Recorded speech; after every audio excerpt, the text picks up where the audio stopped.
Tu sais Alex, j'ai réalisé que ça fait 1 an qu'on a découvert que tu avais ton cancer, stade 3, que tu allais commencer la chimiothérapie. Le jour de l'annonce, vous êtes venu à la maison, on était dévastés. 1 an déjà. Alors déjà, je ne sais pas si c'est le mot, mais 1 an, oui, une année très très très compliquée. Où en plus je venais d'apprendre le cancer de ma mère. Et 2 mois après, c'est vrai qu'on m'annonçait mon cancer, moi aussi.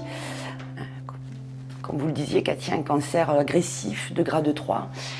Et j'ai tellement eu peur, je me suis sentie tellement perdue, dévastée. Et merci, vraiment merci Cathy pour m'avoir tendu la main, m'avoir accompagnée durant toute cette année. En fait, comment j'aurais fait sans vous au final. Eh bien, tu sais Alex, et j'étais heureuse de t'accompagner. Et j'aurais même aimé faire plus. Parce que c'est compliqué de savoir ce dont tu attends. J'ai essayé d'être à ton écoute, d'être là pour toi, en essayant de ne pas en faire trop. Et j'ai été heureuse de t'accompagner tout le temps. Vous avez été une main tendue, de la douceur dans mon monde un peu bouleversé. Et vous avez été comme une deuxième maman, puisque c'était pas possible de me dévoiler comme j'ai pu le faire avec vous, avec ma propre maman qui était malheureusement en soins.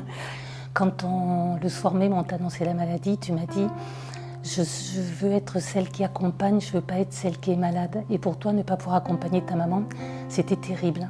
Et j'ai ressenti ta détresse dans mon corps, comme ma propre fille. Et t'accompagner chaque semaine à la chimiothérapie, pour moi, c'était important. C'était pouvoir faire quelque chose dans cette horreur. On en plaisantait un petit peu. On disait que tu allais boire l'apéro. C'était l'heure de l'apéro. C'était l'heure de l'apéro. Vraiment, la seule personne avec laquelle j'ai pu réellement me dévoiler, c'était vous. Et même avec vous, je voulais pas montrer mes faiblesses. Je voulais pas montrer... J'étais terrorisée en fait, et je sais que vous aviez lu tout ça, tous ces cris d'SOS, en fait, vous les avez portés, vous m'avez accompagnée, et petit à petit, vous m'avez permis de me laisser aller en fait, à bas ma perruque, à bas mon trop plein de maquillage, vous m'avez permis d'être moi-même pendant la maladie. Et tu sais, tout le long de la maladie, Alex, je t'ai admirée. Tu as toujours été au top, combattante. Même si tu disais ça va, je savais que ça allait pas. Toujours parfaite, toujours maquillée, toujours la perruque à sa place, toujours le sourire figé aux lèvres et la souffrance dans les yeux. Ça, par contre, bien sûr, je la voyais. Et aujourd'hui, aujourd'hui, oui, vous aviez raison. Aujourd'hui, je me contrefiche de mon apparence. Aujourd'hui, ce qui compte, c'est la vie, et puis voilà, je me souviens, nos balades dans la nature, aujourd'hui j'en garde ça. Ce qui compte pour moi aujourd'hui, c'est de me lever, de voir le ciel bleu, de faire mes petites balades, de regarder les écureuils et de penser à tout ce que vous m'avez apporté de bon, hormis focaliser sur des choses qui n'avaient tellement aucune importance. J'ai tellement de souvenirs comme ça qui me reviennent.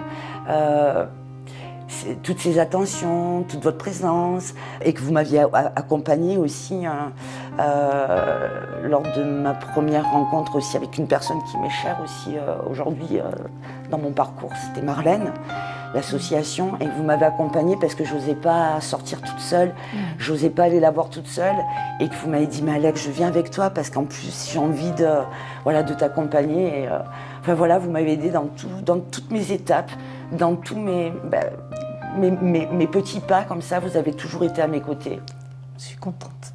Et je me suis dit, j'ai peut-être réussi quelque chose si elle arrive à me faire cette confiance-là. Parce que le regard des autres, c'est important. Et elle a accepté que je la regarde telle qu'elle était. Et ça m'a touchée énormément.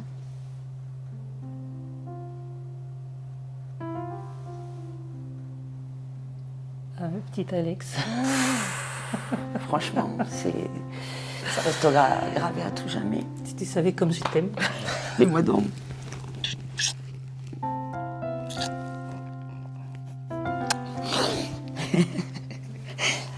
Fou. Fallait que ça finisse par une petite larmette.